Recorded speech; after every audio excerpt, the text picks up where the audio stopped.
Miguel Ángel, en los programas de información, en las distintas cadenas de televisión, etcétera, fruto del análisis de la guerra, parece que se está idealizando un poco la idea de Ucrania, el gobierno que tiene actualmente e incluso su historia.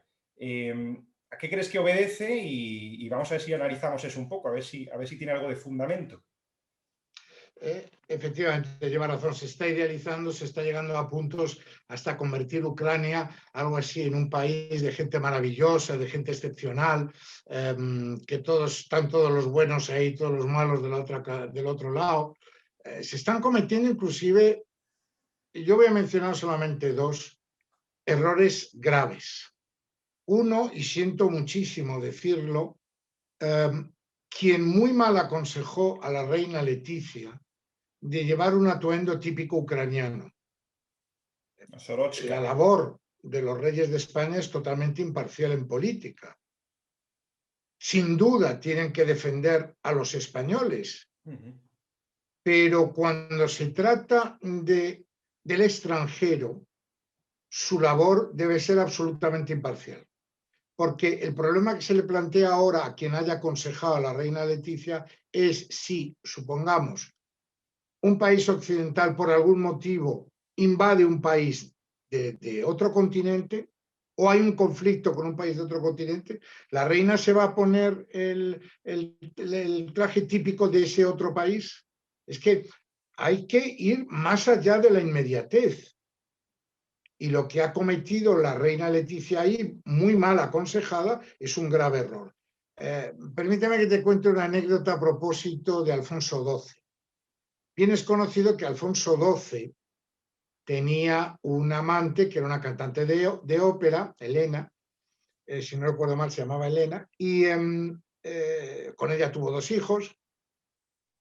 Y resulta que un día Cánovas del Castillo, presidente del Consejo, harto de las visitas continuas del rey a esta cantante, cogió a la cantante, la metió en una carroza y la llevó del otro lado de los Pirineos y le dijo que no volviera. Cuando el rey lo supo, imagínate la furia que le entró. Llamó a Cánovas y le dijo: yo me acuesto con quien quiera, con quien quiero yo. Y Cánovas le contestó: efectivamente, Alfonso de Borbón se acuesta con quien él quiera. Alfonso XII, rey de España, se acuesta con quien yo le digo que se acueste. Eso, en el caso de la reina Leticia, Leticia Ortiz se puede solidarizar con quien quiera. Leticia, reina de España, no. Y quien se lo haya aconsejado, le ha aconsejado muy mal, porque cara al futuro, no dudes que se lo van a reprochar.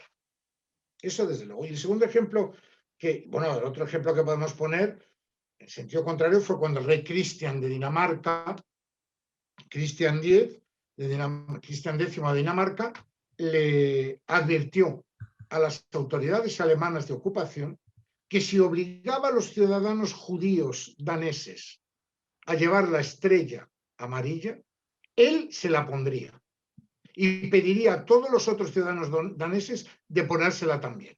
Eso es distinto, porque ahí el jefe del Estado se está solidarizando, haciéndose parte de una población que existe. Y ahí el rey Cristian tuvo totalmente razón de amenazar con llevar él mismo la estrella de David. Y tuvo tal éxito que los alemanes no se atrevieron a imponerla. En un caso, el rey actuó como rey de los daneses, judíos o no, daneses. En el otro caso, desafortunadamente, la reina Leticia se ha solidarizado con un pueblo que quizá tampoco sea tan ideal como se le ha descrito. Esa es mi opinión. Sí, se está idealizando, se están diciendo verdaderas atrocidades en el sentido que es que no tiene sentido. Y me voy a referir a una que tú y yo hemos tenido la ocasión de comentar, una intervención de un profesor de una universidad muy prestigiosa del Reino Unido, que ha dicho una sarta de disparates. Voy a mencionar solamente dos. Uno, decir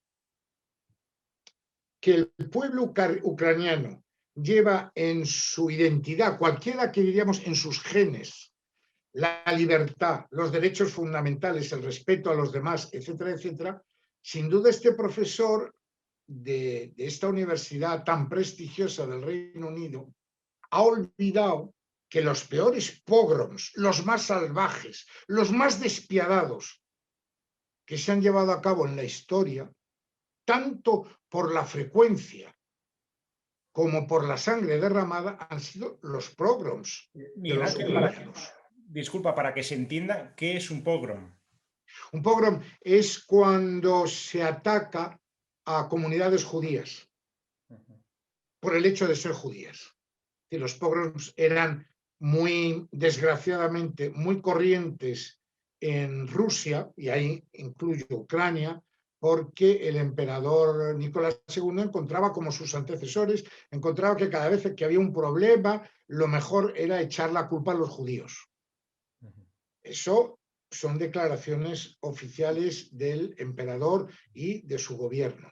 Hay un odio hacia los judíos. De hecho, la mayoría de los judíos que fueron asesinados durante la Segunda Guerra Mundial, no la mayoría, pero al menos 2 millones de judíos asesinados por los alemanes durante la Segunda Guerra Mundial fueron en Ucrania. Y otro disparate que dijo este profesor es cuando se refería a la independencia de Ucrania. Vamos a ver, Ucrania en toda su historia ha sido independiente de 1918, cuando después justo del Tratado de Brest-Litovsk, para ser exactos, entre Rusia y Alemania, y 1921 en que la Rusia soviética volvió a ocupar Ucrania. Durante esos años, lo que este historiador considera la independencia de Ucrania, Ucrania era un país satélite de Alemania. Yo no he visto, porque al principio de su historia fue ocupada por los mongoles, por la Orden Teutónica, después formó parte del Gran Ducado de Lituania, después de Polonia, después de Rusia. Es decir, Odessa, se está diciendo la ciudad ucraniana de Odessa. Perdón, Odessa no existía. Odessa era un puerto miserable que fundaron los marinos griegos en el siglo VII, si no recuerdo mal, y llegaron por primera vez, siglo VII antes de Cristo. Y después desapareció, no se volvió a hablar de él, hasta que un marino español fundó el puerto de Odessa. Pero este marino español, que se llamaba José de Rivas, que tiene muchos monumentos en Odessa, trabajaba para la emperatriz Catalina la Grande. Luego, insisto, ¿cuándo fue independiente Ucrania? ¿Cuándo? Es parte de eso que tú has mencionado, de la idealización, de la falsedad, de decir cualquier cosa. Es lamentable, porque creo que un historiador, su obligación, nuestra obligación, es decir las cosas que nos gusten o que no nos gusten, pero intentar limitarnos a los hechos e interpretar esos hechos de acuerdo con la realidad, no inventarnos una realidad. Y eso ya se lo dejamos a los políticos.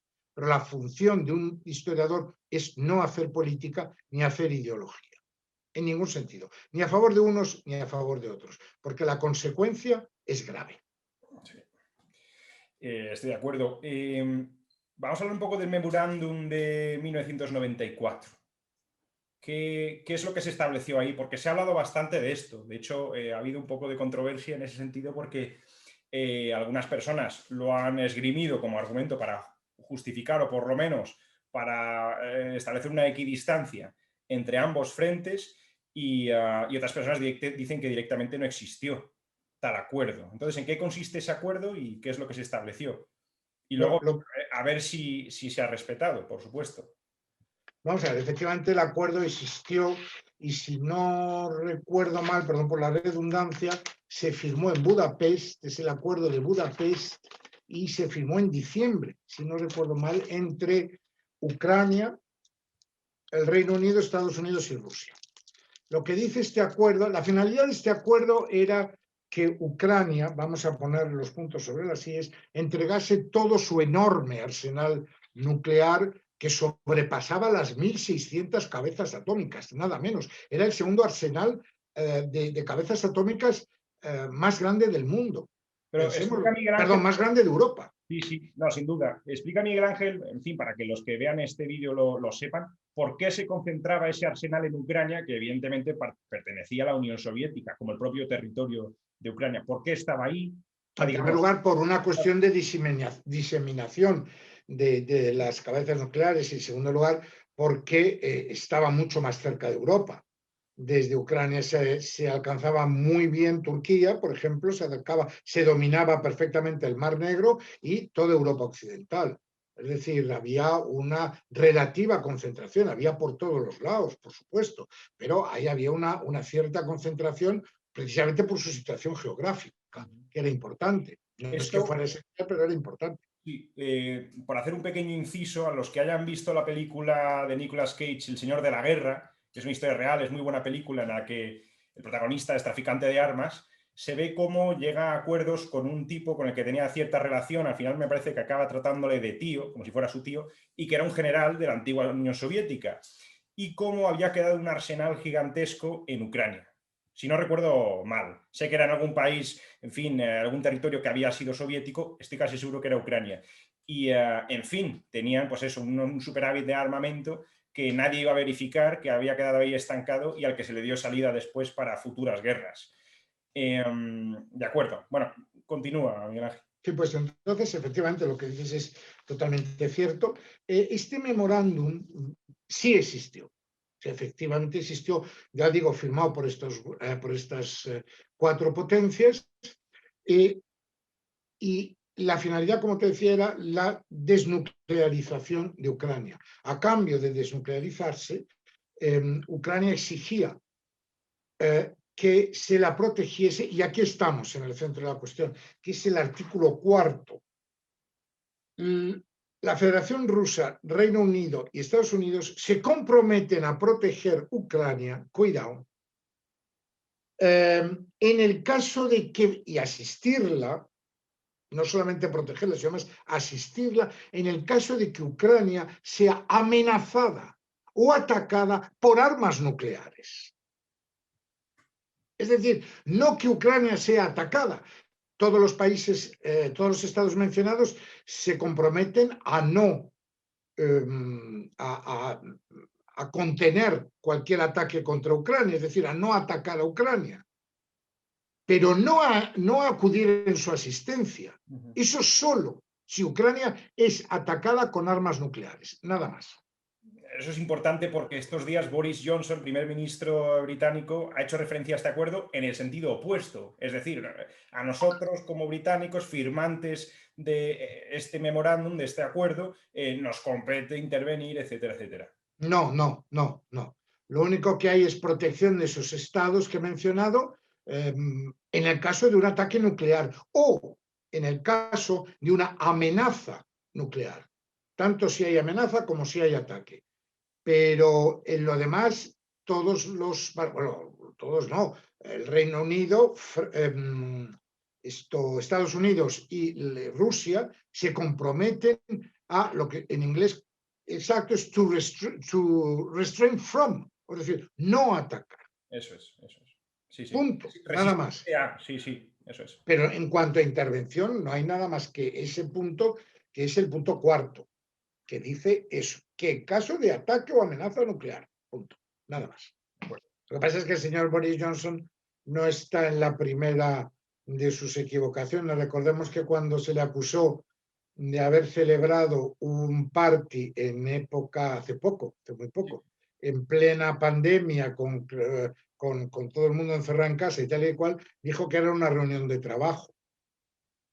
Ya, ya, Es ya. decir, ¿cuántos querrían ir a reuniones de trabajo con canapé, champán, bebida, whisky y todo? No, Bueno, ya no, se no hay que sabe hacer que es muy caso porque, admirador. volvemos al punto de antes, se está utilizando la historia como propaganda, nada más. Sí, sí, sin ninguna duda. Bueno, ya sabemos que Boris Johnson, o sea, también sabemos que es un gran admirador de Churchill. Y yo creo que quizás le intenta emular, aunque sea solo en esas cosas triviales como como lo de beber el alcohol, etcétera, etcétera, ¿no? Cualquier cosa. Sí. Nos ha dejado ya acostumbrados a cualquier cosa. Y no olvidemos tampoco que Boris Johnson fue uno de los 3 líderes que mintió descaradamente con el Brexit. detalle muy importante. Él era uno de los que apuntaban para sacar al Reino Unido de la Unión Europea y utilizó, como después reconocieron sus otros dos socios, utilizaron datos falsos. Sí, sí, sí, sí. Yo creo que eso forma parte de esta política posmoderna en la que todo es relativo, los datos se pueden utilizar de la manera que sea, etcétera, y parece que no hay responsabilidad a la hora de mentir. No, no, exacto, efectivamente, no solamente no hay una responsabilidad, sino que les da igual. Da exactamente igual. Mira, te voy a decir una cosa, me vas a permitir que me salga de tema. El otro día creo que hablábamos de la democracia en Atenas. La democracia en Atenas, pese a lo que se ha dicho, no es que los ciudadanos atenienses que tenían derecho a votar fuesen a votar. No, no era eso. La democracia esencial, esto es un punto que ha puesto de manifiesto el gran historiador Jäger en su obra Paideia y en varias conferencias que ha dado sobre el derecho y la democracia en Atenas. La democracia consistía en que cuando el elegido por sorteo era, terminaba su puesto, terminaba su mandato, digámoslo ahí, tenía que someterse al juicio de los ciudadanos para ver si había hecho bien su trabajo. Y estos le podían condenar, como te mencionaba el otro día, como a Tucídides, que consideraron que había cometido un error como estratega, o sea, como general, y le condenaron al exilio. Si existiese esa responsabilidad de los políticos hoy en día, no dirían tantas tonterías, intentarían decir menos tonterías, por lo menos lo intentarían, por su responsabilidad personal. El problema de la democracia actual es que los líderes políticos no se responsabilizan personalmente. Si se responsabilizasen personalmente, si tuviesen que rendir cuentas, pues claro, decir que rinden cuentas en las elecciones, mire usted, pierden las elecciones y no pasa nada. No, no, mucho más grave que todo eso. Es mucho más grave que todo eso. Pero desgraciadamente todavía no hemos llegado a la democracia ateniense. Ok. Quería hablar también de el hecho de que, bueno, como digo, se están enfrentando en algunos debates posturas pro-OTAN y posturas pro-Rusia, como si fueran dos cosas que hubiera que enfrentar. Y realmente, por lo menos en un análisis, digamos, superficial, la cosa no debería ser así. Sin embargo, en caso de que se nos pudiera o se te pudiera acusar de ser equidistante y tal, ¿cuál sería, Miguel Ángel, tu postura firme en cuanto a lo que ha sucedido en Ucrania estos días? O sea, ¿qué opinas del asunto verdaderamente? La invasión de Ucrania no tiene justificación, punto, sin ir más allá. Eso es el primer punto. El segundo, y eso ya es un hecho. Y ahora pasamos a la siguiente etapa. No solamente es, como ha ocurrido en otras partes, en otros momentos de la historia, no es solamente tomar constancia de un hecho, es luego explicarlo. Podemos referirnos, por ejemplo, al fascismo italiano, no solamente condenar el golpe de Estado de Mussolini, es además explicar por qué se llegó ahí. Lo mismo se puede decir con cualquier otro acontecimiento histórico. Entonces, con respecto a Ucrania, la cuestión consiste en comprender por qué. Y la esencia es que Putin lo que intenta por todos los medios es extender el territorio ruso, bien directa o indirectamente, quiero decir indirectamente con gobiernos títeres, a todo lo que fue el antiguo imperio ruso. La gran obsesión imperial desde tiempos remotos hasta la actualidad de los gobernantes de Moscú, de San Petersburgo y de Moscú, ha sido crear una especie de cinturón de seguridad alrededor de Rusia. Porque ese es el problema y se vio claramente en la Segunda Guerra Mundial con la Operación Barbarroja. Rusia no tiene defensa. Es decir, atraviesa la frontera y es todo recto. Sí. No hay ni montañas, ni hay ríos, ni hay nada. Ese es el gran problema. Lo que intenta Putin es, ante todo, ese cinturón de seguridad, que no es nada nuevo y que, por otra parte, los occidentales lo hicieron tras el golpe de Estado bolchevique a la inversa. Es decir, intentaron crear un cinturón en torno a la Rusia soviética con la finalidad de que no se extendiese la revolución. Luego es una constante dentro de de la geopolítica de Rusia. Eso por un lado. Por otro lado, ¿por qué se ha llegado a este extremo? Estamos dentro de la parte de la explicación, digámoslo así. Ha sido un error garrafal por parte de los occidentales no respetar, porque decimos que Putin no ha respetado el memorándum de 1994, absolutamente cierto. Absolutamente cierto. No lo ha respetado porque no se ha contenido de invadir, de utilizar la fuerza contra Ucrania. Bueno, no ha respetado ese memorándum y todo el derecho internacional, por supuesto. Bueno, mira, lo que queda del derecho internacional ya son simples notas a pie de página, porque se lo han cargado todos. Desde Guantánamo hasta la invasión de Irak o el bombardeo de Belgrado, pasando por otras muchas cosas, desde luego. Ahí, sin embargo, hay que decir una cosa. Desde el punto de vista formal, la Unión Soviética ha sido siempre mucho más atenta digamos, a las formalidades, perdón por la redundancia, que los países occidentales. En puridad, hablando con el derecho en la mano, Rusia, la Unión Soviética, nunca invadió ningún país, porque siempre atravesó las fronteras por llamamiento del gobierno legítimo de ese país. Fíjate tú bien el matiz. Siempre los soviéticos se aseguraron que el gobierno, que naturalmente habían impuesto ellos, un gobierno procomunista, les llamaba para intervenir, siempre. ¿Fue esa la situación en Chechenia? Cuando se declaró independiente. En la época soviética no, ahí ya fue, eso ya fue el intercambio, si no recuerdo mal, por Kosovo y por Serbia. No, pero durante la Unión Soviética, ¿eh? No estoy hablando de los años 90 y 2000. En Chechenia. Durante los años, no, vamos a ver, durante la época soviética siempre respetaron ese llamamiento de lo que ellos llamaban partidos hermanos. Ajá. Siempre. Por eso jamás invadieron, por ejemplo, esto es una cuestión que quizá tengamos ocasión de hablar en otro vídeo, pero, por ejemplo, cuando Tito en Yugoslavia se separó, bueno, salió tan un bando con Stalin y Stalin le expulsó del Cominform, Stalin no invadió Yugoslavia.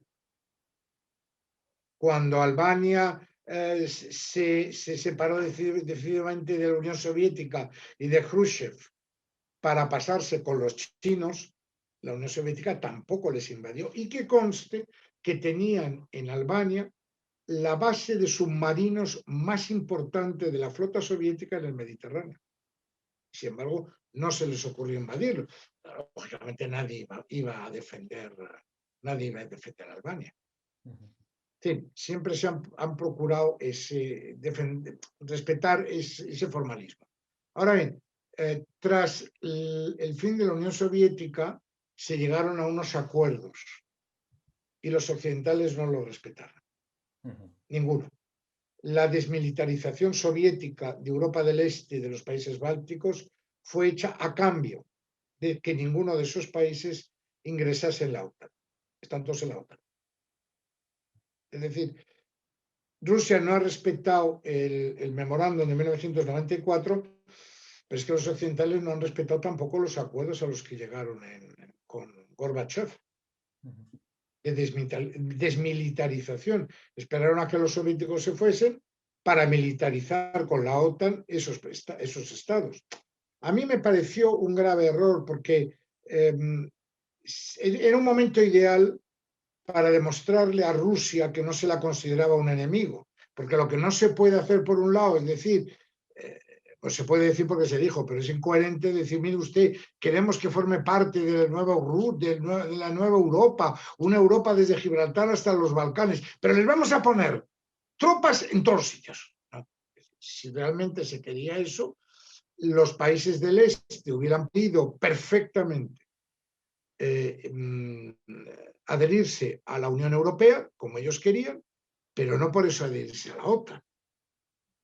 Tenemos otros ejemplos de países que están en la Unión Europea y no están en la OTAN. De la misma manera que hay países que están en la OTAN y no están en la Unión Europea. Ese fue un grave error por parte de Occidente. Ese es uno.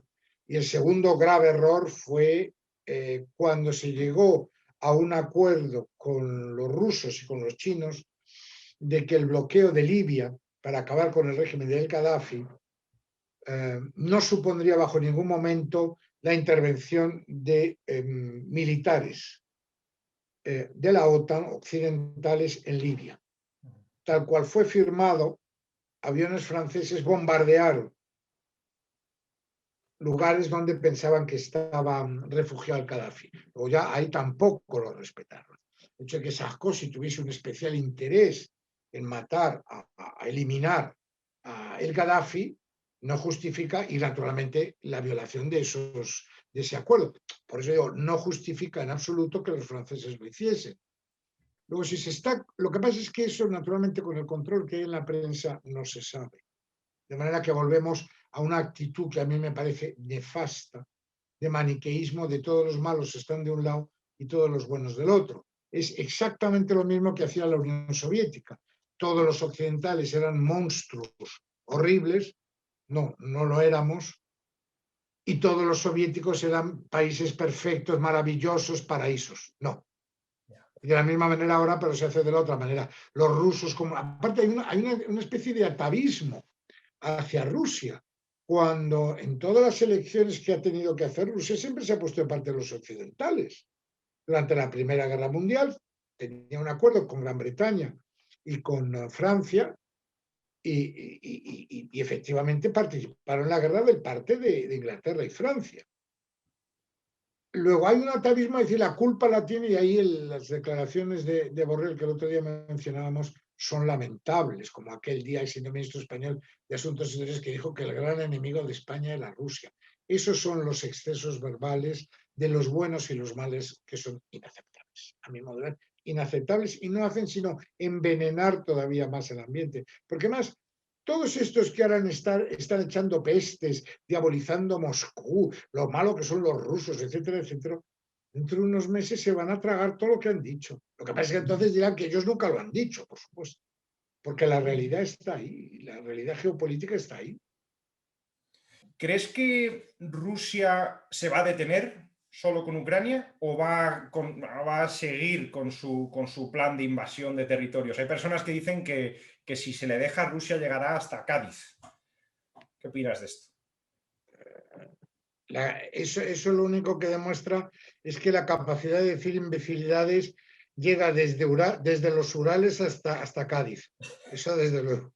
No, Rusia ya tenía desde hacía tiempo, había hecho advertencias con respecto a Ucrania. Luego lo de Ucrania era algo evidente que ha aprovechado Putin. Hombre, como buen estratega de una realpolitik, o sea, de la política de poder, ha aprovechado que Estados Unidos está descabezado. El presidente Biden, por un lado, no tiene en estos momentos, está demostrándolo, una capacidad, no está muy activo, digámoslo así.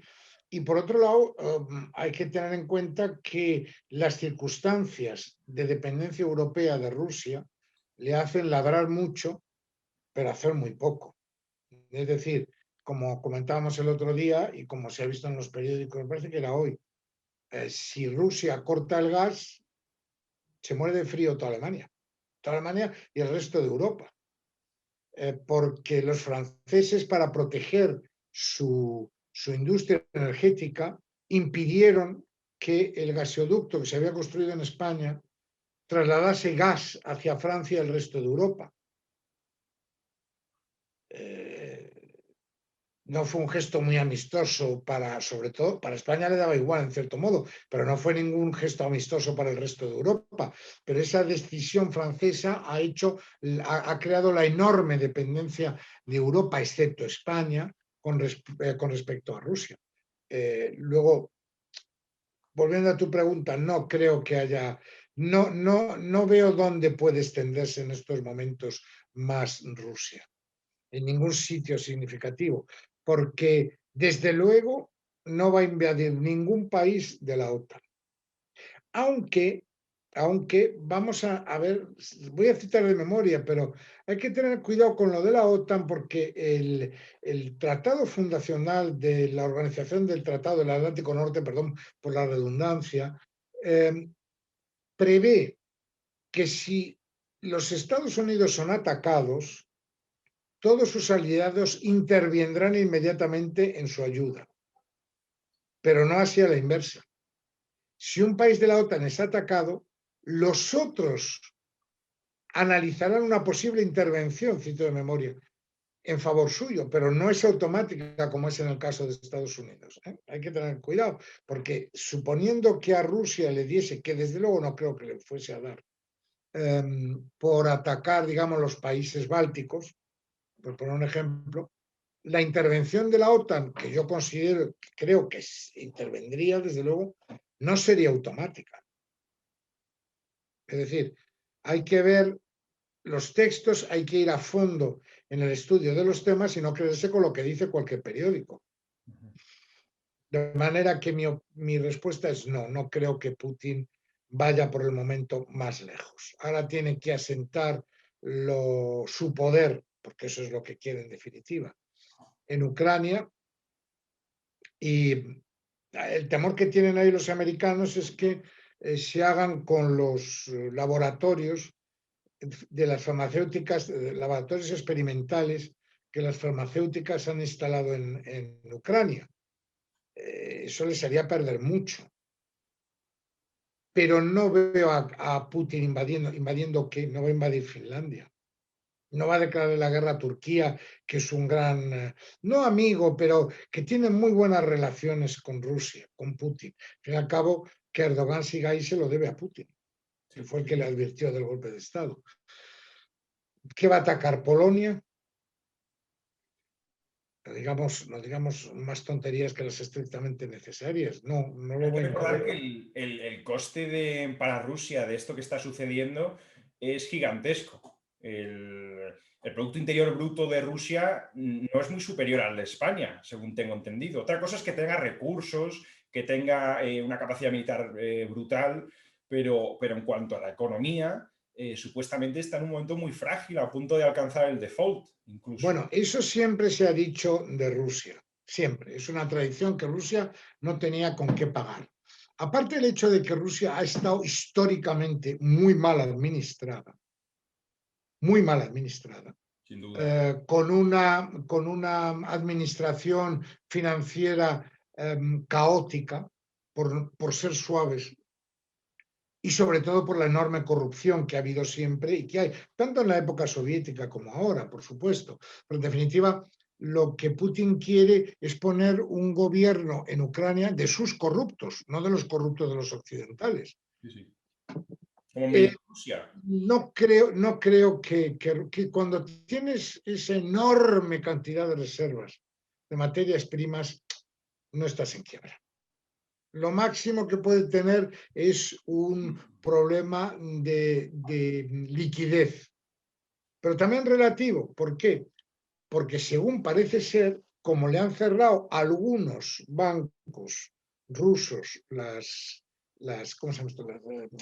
Las SWIFT, sistema SWIFT, lo que Rusia puede hacer, y están haciendo caer el rublo, lo que Rusia puede hacer es pagar en rublos.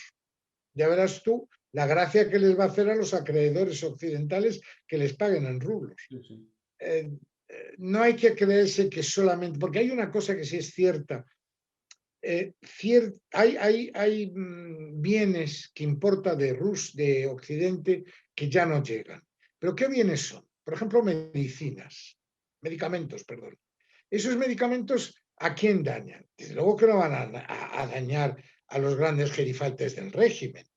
Desde luego que si Putin necesitase o cualquier otro gerifalte del régimen una medicina, la tendría sin duda. Esas medidas que Occidente está tomando, muchas de ellas castigan a los ciudadanos rusos, a los cuales este asunto les escapa.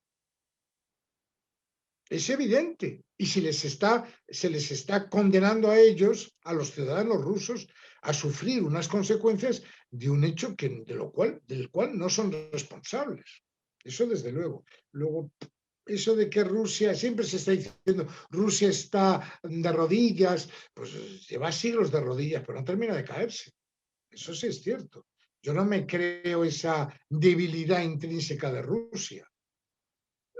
Imaginemos una cosa, es que si recordemos la represión de Tiananmen o tantas represiones que ha habido en China, o por ejemplo la invasión del Tíbet por China.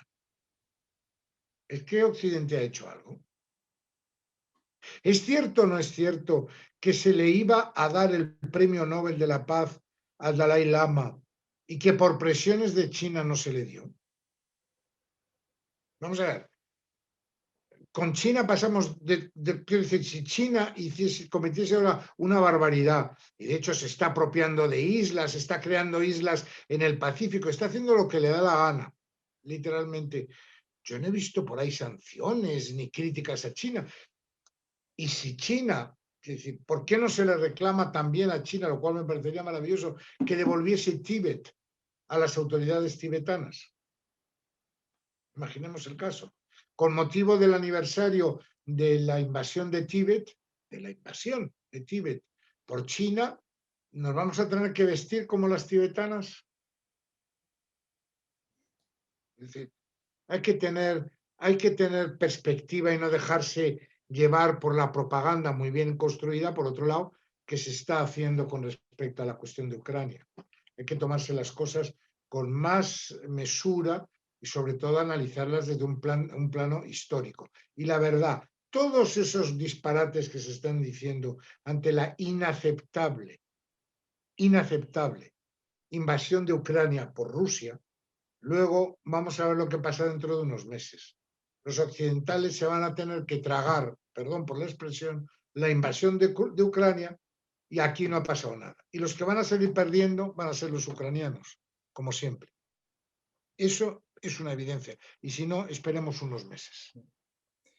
¿Tú crees que la chapuza de Afganistán, Estados Unidos marchándose de ahí después de una guerra tan larga, la más larga de su historia, ha podido acelerar el que Putin tomara la decisión de invadir Ucrania?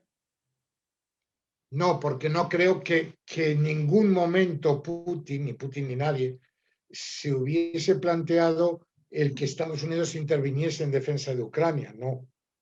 De hecho, fíjate tú bien, un dato curioso que no se ha sacado, no se ha extraído suficientemente las consecuencias de la negativa de Polonia a intervenir, a dejar que sus aeropuertos sirviesen de base a aviones de la OTAN para eventualmente ayudar a Ucrania o a Rusia. No, no, no. O sea, hay que tener moderación y ahí los países limítrofes como Ucrania, Letonia, Estonia, como Rumanía, como Bulgaria, como Moldavia inclusive, están demostrando su conocimiento, su análisis frío de la situación. Porque claro, cuando estás a 5.000 kilómetros de distancia puede ser todo lo exagerado que quieras. Cuando estás del otro lado de la frontera ya no, ya te lo tomas de otra manera. Porque la primera bofetada se la van a llevar ellos. Y no olvidemos, es un detalle importante, no olvidemos la poca fiabilidad que tienen los occidentales en estos países. Mucho se les ha empujado, mucho se les ha dicho, pero a la hora de ayudarles no les ha ayudado nadie. No les ha ayudado nadie. Sí. El ejemplo de Yugoslavia siempre va a estar ahí, la experiencia con Serbia, con Croacia, etcétera, la intervención de los países occidentales.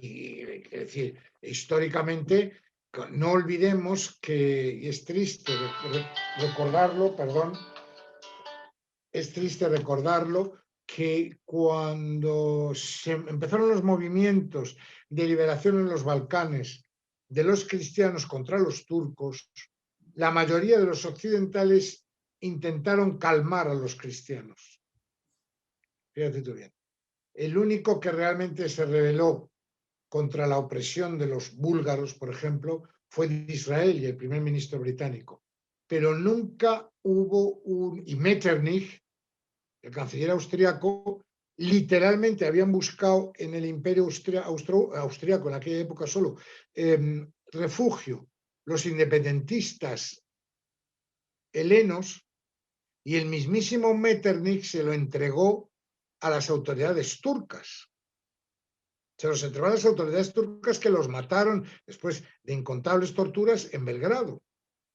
O sea, la posición de los occidentales es mucho hablar, mucho gritar, mucho empujar, mucho decir te tienes que defender, venga, dale de bofetadas, pero a la hora de intervenir no intervienen en defensa de nadie. Y no va a ser este caso distinto.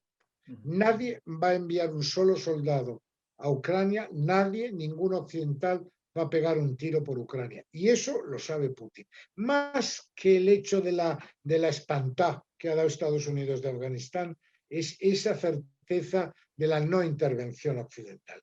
Como dije en aquel artículo que mencionamos en El Mundo, la historia demuestra que protestan mucho los occidentales, ladran mucho, empujan mucho a la violencia, juran por todos los santos que van a defender y luego no se mueven. Esa es la realidad. Y eso es lo que Putin sabe, porque Putin tampoco es ese imbécil enloquecido que describe, no. Es un ex agente del KGB, absolutamente carente de sentimientos, pero desde luego hace análisis fríos, hace análisis muy rigurosos de la situación. Y me temo que hay que decir que a diferencia de Estados Unidos, la Unión Soviética no ha perdido ninguna guerra. Cuidado, y tienen mucho cuidado donde se meten. La intervención en Afganistán, en el 79. Eso es, salieron por pies, claro. Eso fue un error garrafal. ¿Perdieron la guerra? Sí, esa sí lleva razón. Esa guerra la perdieron, se vino abajo todo el entramado no solamente la guerra, sino todo el entramado soviético. Eso fue tremendo. Eso fue el único, que yo recuerde ahora, y gracias por recordármelo, el único error cometido por la Unión Soviética, por Brezhnev, para ser exactos. Lo que pasa es que Brezhnev ya iba a decir que estaba como Biden hoy, pero vamos, no estaba ya en sus sí, una serie de directores generales del partido de la Unión Soviética muy mayores, ¿verdad? todos. Desde que murió, no, bueno, cuando Brezhnev tomó el poder en sustitución de Khrushchev, no era tan viejo cuando fue elegido como secretario general. Lo que pasa es que se eternizó ahí. Y después llegaron 4 que fueron Andropov, que curiosamente Andropov era el jefe del KGB en Budapest cuando la invasión. Él era el jefe del KGB. Y es un hombre que intentó, que fue el que promocionó él a Gorbachev, y fue un hombre que conocía muy bien y muy en detalle el gravísimo estado interior de la Unión Soviética. Claro. Si hubiese vivido más tiempo, es posible, claro, en la historia nunca se dice lo que va a ocurrir o no, pero es muy posible que las reformas profundas que intentó Gorbachev las hubiese empezado a llevar a cabo él. Pero también era ya muy mayor y a él le sustituyó. Duró muy poco tiempo, ¿verdad? Andropov, no sé si tuvo un infarto al poco tiempo. No sé si duró 6 meses. No sé si me equivoco. No, ese fue Konstantin Chernenko, el que Ajá. estuvo poco, pero vamos, estuvieron todos muy poco. Brezhnev le sustituyó a Andropov, estuvo muy poco, Konstantin Chernenko también muy poco, después ya fue elegido el 7º secretario general del Partido Comunista, Gorbachev, Mikhail Gorbachev. Sí. Por hablar un poco de Putin y volver a centrarlo, acababas hace unos minutos de mencionar esa imagen que se ha pintado de él de ser un loco. Y ahora me he acordado de precisamente cuando era joven y estaba en la KGB y el jefe de la KGB, como has dicho, era Andropov. Al parecer, algunas de las decisiones que tomó Andropov fueron esenciales para que él luego, Putin, ascendiera dentro del servicio secreto. Pero en cualquier caso, cuando se habla de Putin, cuando se informa o desinforma al respecto, se le pinta sencillamente como un loco. Como un loco y además, como has visto en esas pancartas, se le dibuja un bigote, el flequillo y tal, para que parezca Hitler. Por cierto,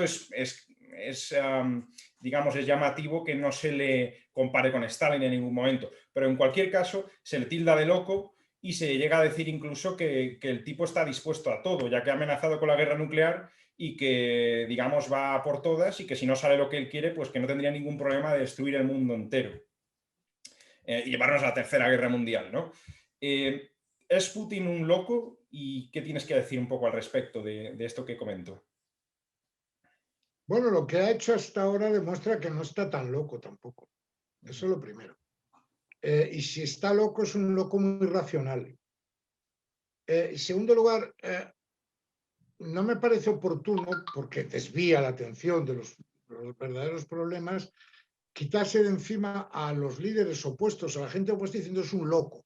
No, eso también lo tenemos en política interior. Eso es un enloquecido. No, O no. un fascista y ya está, ¿verdad? Fascista, si ahora está muy de moda, fascista, todo el mundo es fascista, todo el mundo que no esté de acuerdo conmigo es un fascista, etc.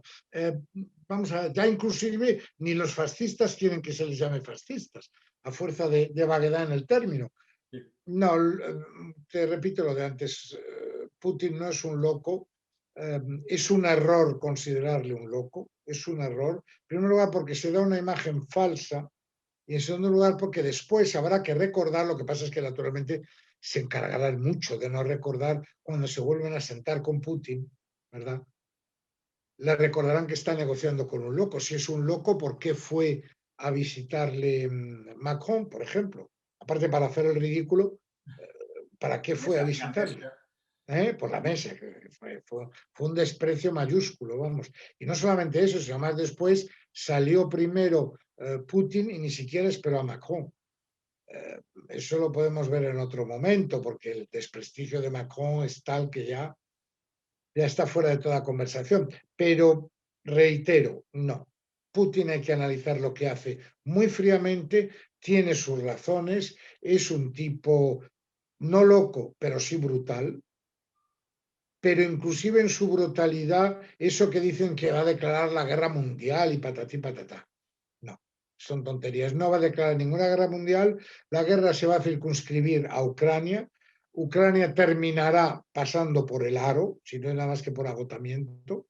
Los occidentales montarán uno de sus escándalos circenses habituales cada vez que pierden algo y dentro, te repito, de unos meses, todo el mundo hablando con Putin como si tal cosa. Y naturalmente, la prensa y los medios de comunicación se cuidarán muy mucho en esos momentos de repetir que los occidentales han dicho que Putin estaba loco. Yo creo que si finalmente, si tienes razón y se desarrolla de esta manera, va a ser interesante cuál va a ser la actitud de los medios de comunicación en Occidente en general. Estoy pensando en España en particular, acerca de Putin, porque como digo, realmente el conocimiento que se tiene de Putin en España, en el fondo, creo que es muy superficial y de Rusia en general. Yo creo que muchas personas han aprendido, no es por sonar arrogante, pero no creo que todo el mundo que ahora utiliza la palabra zar conociera siquiera el término directamente, ¿no? Así que será interesante. En este sentido, la verdad, si te fijas, estos días, me parece que hace 2 días, la administración de Biden se ha estado reuniendo con Maduro en Venezuela. Si hay una persona a la que se le ha tildado de loco, en fin, de ignorante en el poder, de tirano y tal, y yo, por cierto, estoy de acuerdo. No sé si loco, pero desde luego un bobo en el poder es a Maduro. Enemigo total de Estados Unidos y de Occidente, y ahora, porque conviene, se están reuniendo. Que no nos extrañe quizá que haya dentro de poco un lavado de imagen también del régimen venezolano, lo cual sería lamentable. Bueno, sería absolutamente lamentable y el desprestigio caería una vez más sobre los medios de comunicación y sobre Washington. Porque, es decir, ayer era un asesino, había que olvidar no sé qué todo lo que hiciese, había que machacarle, echarle del poder, y hoy están hablando. Eso también es realpolitik. Y es lamentable, porque eso da sensación y da una imagen de lo que vale para los propios occidentales sus valores, los propios valores occidentales. Es decir,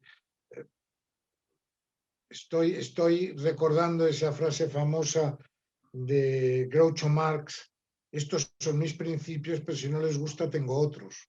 Eso es Occidente, desgraciadamente. Por eso todo lo que se dicen de amenazas, de esto, del otro, no hay que tomárselo muy en serio. Es que Occidente, el gran enemigo de Occidente es Occidente. Sí, sí, sí, sí, Ese sí. es el verdadero enemigo que se está autodesprestigiando continuamente. Y es triste, pero es así. De hecho, yo creo que esa es la punta de lanza del régimen o del gobierno de Putin, precisamente es ese, para convencer desde dentro a su propio país, sus propios ciudadanos, cuando dice, observad lo que hace Occidente consigo mismo, Occidente está acomplejado, Occidente está eliminando sus raíces, quiere reescribir su propia historia y eso no nos va a ocurrir a nosotros. Y claro, eso es un reclamo muy atractivo para los rusos que se sienten efectivamente muy rusos, muy orgullosos de sus raíces. La Iglesia Ortodoxa tiene un peso cada vez más importante nuevamente, o sea, siempre lo tuvo, pero ha vuelto a resurgir, al parecer, y desde luego eso es lo que utiliza Rusia. Efectivamente, lo que has dicho llevas toda la razón del mundo.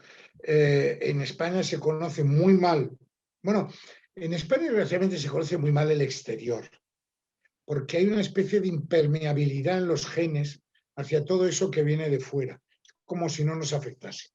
No hay realmente un entendimiento, ni tampoco se busca que haya un entendimiento, una comprensión de lo que ocurre en el exterior. Y Rusia, pues es algo que está allí lejísimos, que como mucho algunos sabrán que Tchaikovsky, sobre todo por el apellido, era ruso, pero hay una ignorancia, hay una crasa ignorancia con respecto a Rusia. Y también digamos, el otro polo de esa situación es que tampoco importa mucho. Dicen que que Putin está loco, pues está loco. No, no van a apostillar sobre eso. Pero sería necesario intentar, porque si no se comprende y se da pie a que se digan toda clase de barbaridades que no hacen sino confundir todavía más. Y eso es lo que desgraciadamente hemos visto durante estas semanas. Verdaderos disparates, tonterías, cosas que no tienen nada que ver con la realidad, ficciones y sobre todo recurrir al desprestigio. Es decir, como aquí en España que fulano es un fascista, no sé qué, le ponen verde, una vez ya que se le ha puesto verde al político de turno, pues luego ya se olvida y se pasa a otra cosa. Eso no funciona con un país como Rusia. Lo primero que habría que hacer es estudiarla, comprenderla, y hasta ahora no se ha dado muestras de comprenderla No, ni hay una política exterior española con respecto a Rusia. No. lo Bueno, no hay política interesante, exterior, punto. Pero desde luego con respecto a Rusia no la hay. sin No, duda. no. Lo Está ahí, interesante, bueno, y hay que estar, pero nada más. No se pasa de ahí, no. Fíjate tú qué curioso, cuando terminó la Primera Guerra Mundial se crearon un montón de estados y el Foreign Office, que no tenía ni idea de lo que era aquello, pidió a un historiador escocés de una familia de historiadores, Seton Watson, que escribiese la historia de esos países para comprender. Bueno, en España da igual. No se sabe nada de Rusia, pero da igual. ¿Cuántos ciudadanos españoles saben cuál es el nombre de la segunda ciudad más importante de Rusia? Que conste. Muchos creen, por ejemplo, que la Plaza Roja se llamaba la Plaza Roja porque era el comunismo, como si fuesen los comunistas los que habían construido la Plaza Roja y el Kremlin. Alguien les tendría que decir, no, es que los adoquines, los muros son rojos, es que han sido rojos toda la vida desde que se hicieron. No, da igual, de tal forma. ¿Y quién de los españoles sabe, por ejemplo, que la Rus, el origen de Rusia, la Rus es en Ucrania, es en Kiev, en Kiev. Ahora en España siempre se ha llamado Kiev, que es en ruso. Ahora de repente se pone una grafía totalmente distinta que es la ucraniana. Bueno, ¿verdad? el delirio ya no tiene límites, es decir, es la tontería como forma de definición. Y repito, es una lástima porque eso a la larga lo único que conduce es al desprestigio. ¿Recuerdas esa frase maravillosa?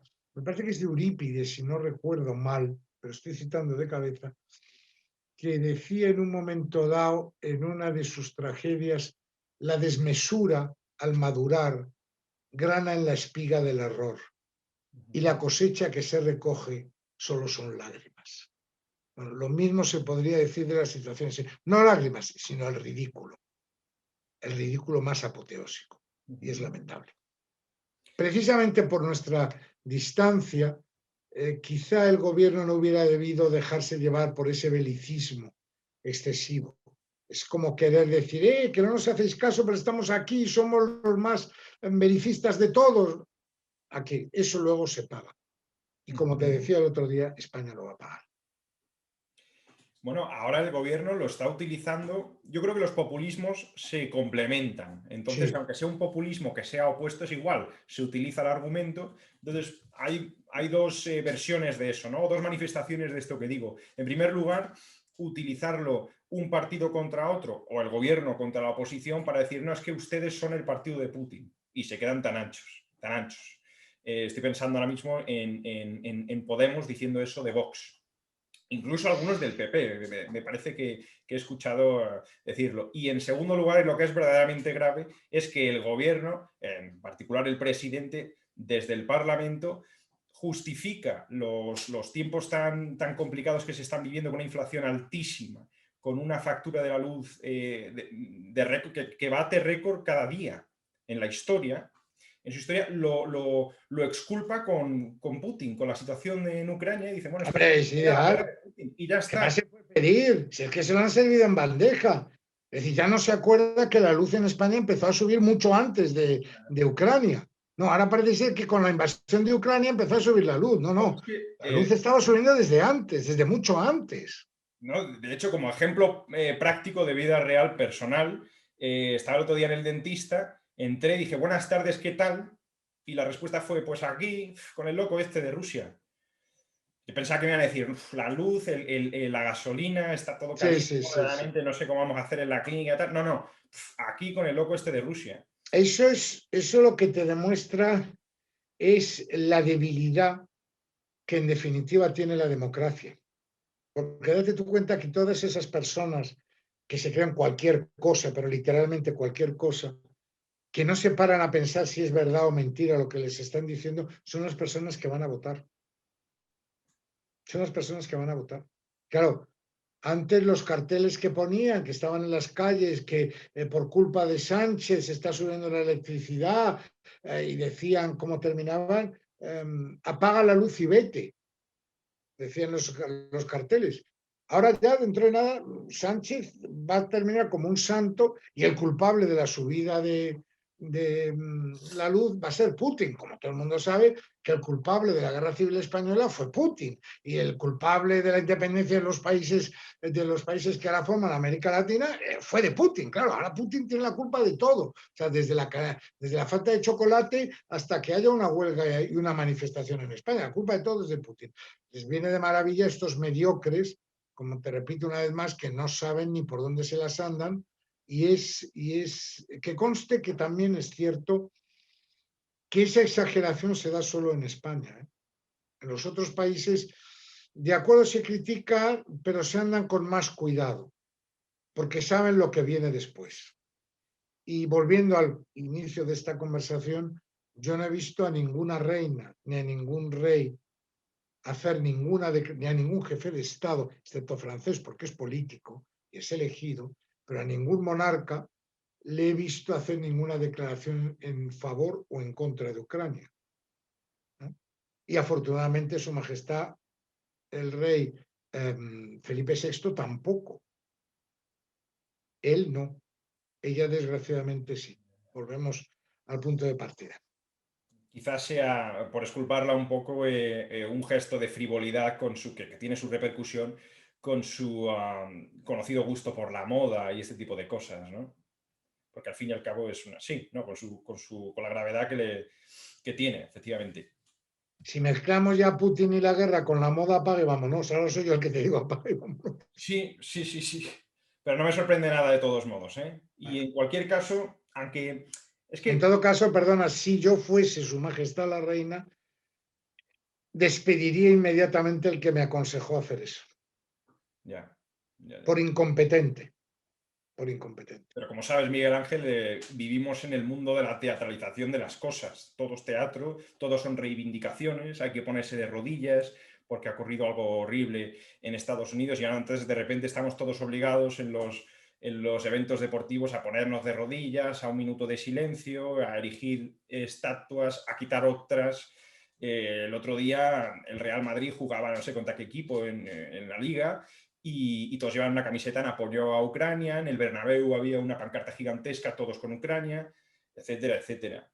Esto nuevamente no quiere decir de ninguna manera que eso esté mal, o que seamos prorrusos o que yo sea prorruso, de ninguna manera. Pero sí que es cierto que si el relato depende de lo que la mayoría establece y el relato principal depende de lo que los grandes medios de comunicación enseñan a la gente y muestran a la gente, pues a veces acertarán y a lo mejor otras veces no, y se cometen muchas injusticias que por medio de la presión del grupo, es decir, todo el grupo, la gran mayoría opina esto, tú también tienes que decirlo y no se te ocurra discernir de ninguna manera porque quedas cancelado inmediatamente, quedas anulado. Y bueno, la reina ha hecho, en mi opinión, algo parecido a eso, que está totalmente relacionado con esto que digo, que todos son reivindicaciones. Además, te eriges en persona virtuosa en cuanto que te manifiestas y dices algo, Miguel Ángel. Eso se ve sobre todo en la juventud. Pero vamos, todo tipo de personas lo hacen, de todas las edades. Sí, lo que no hay que tener es personalidad. Lo que no hay que es demostrar que uno piensa por sí mismo. No, no. No eres un monstruo, eres un individualista, te falta solidaridad. Mire usted, solidaridad. ¿Qué vamos a decir cuando, como te decía, dentro de unos meses cambien las cosas? Porque para hablar del caso de la reina, se ha cerrado la puerta de Rusia. Eso es muy grave. Eso es muy grave. Porque la guerra pasará, pero Rusia no. Y la ofensa tampoco. El otro día comentabas, con mucha razón, lo que hizo, el error gravísimo, la ofensa que hizo Zapatero cuando no se levantó al pasar la bandera de Estados Unidos. Gravísimo error, como yo mismo te dije, fue una metedura de pata que solamente puede hacer un incompetente, un ignorante y un irresponsable. Tres características de las que goza abundantemente el señor Zapatero. Bien, desgraciadamente la reina ha cometido un error del mismo calibre. ¿No? Digamos, hay que ser objetivos, tanto los unos como los otros. Ha cometido un error del mismo calibre. Yo Porque ahí no discreparía un tenía poco por qué contigo, ¿eh? solidarizarse. O sea, digamos, sin perjuicio de que no me guste lo de la reina, discrepo contigo en que lo de Zapatero es que fue mucho más evidente. Quiero decir, es verdad que la prenda esta, que se llama Sorochka, que lo tengo aquí escrito, desde luego no se conocía esa prenda. En fin, Sí, la es una camisa reivindicación, típica pero cosaca, sí. lo de Zapatero en un discurso, perdón, en un Desfile. raid, ¿cómo se decía esto? En un Sí, desfile fue. disculpa, en un desfile con la bandera y tal, es un desfile oficial con todos los, en fin, los jefes de gobierno, etcétera. Me parece que fue como un momento más importante. Digamos, Es de un paletismo tal que lo estamos pagando todavía. yo creo que Es sí. decir, como el otro día te comenté, es que Zapatero fue lo más negro que le ha ocurrido a la política exterior española desde la época de Franco, porque con Rajoy no había nada, o sea, era el silencio, Sí. era el absenteísmo, era la ignorancia, pero no era la ofensa. Con Zapatero era la ofensa, la ignorancia, el insulto, todo. O sea, es que el chico no falló una. Es que sí, sin duda, se puede hacer tan mal como él, pero veo muy difícil superarlo, sinceramente. Hacerlo peor que Zapatero me cuesta mucho trabajo creerlo. Mucho, mucho. Y que conste que sé que le advirtieron dirigentes socialistas de que no hiciese ese disparate. Bueno, Como su además, mentalidad no traspasaba los Montes de León ya. y sus conocimientos eran tan reducidos que para verlos había que utilizar un microscopio, pues no me extraña que esa fuese la... Demostró que la ignorancia no tiene límites. O sea, eso hay que decirlo en su haber, que el error que se puede cometer no tiene límites. Si existiésemos en la Atenas de la que mencionábamos antes, que los ciudadanos le castigan con lo que sea, porque además se negó hasta en su estupidez mayúscula, cuando España estaba en profunda crisis, en una recesión impresionante, seguía diciendo que no había crisis. Y recordarás que en un momento dado dijo en el Parlamento, fíjate tú, es importante desde el punto de vista de la política, declaró en el Congreso de los Diputados, quien diga que en España hay crisis no es patriota. Se quedó tan tranquilo. Se quedó tan tranquilo. Sí, sí, sí, sí. Pero como tal cual. Eso me recuerda a las frases esas maravillosas, la que dijo el ministro García Vargas cuando salió de la cumbre de la OTAN en Sevilla, que iban a discutir si se levantaba el embargo de armas a Bosnia o no. Y el ministro, en una demostración de su profundo conocimiento del idioma castellano, dijo, no vamos a levantar el embargo de armas a Bosnia, escúchame bien esto, porque no estamos de acuerdo en que la gente se mate equitativamente. Y se quedó tan tranquilo. O sea, según la OTAN, solamente los unos podían matar a los otros, pero los otros no podían responder. Se quedó tan tranquilo. Pero eso te da una prueba, Zapatero, García Márquez, de mucho, del nivel intelectual de muchos políticos españoles, desgraciadamente.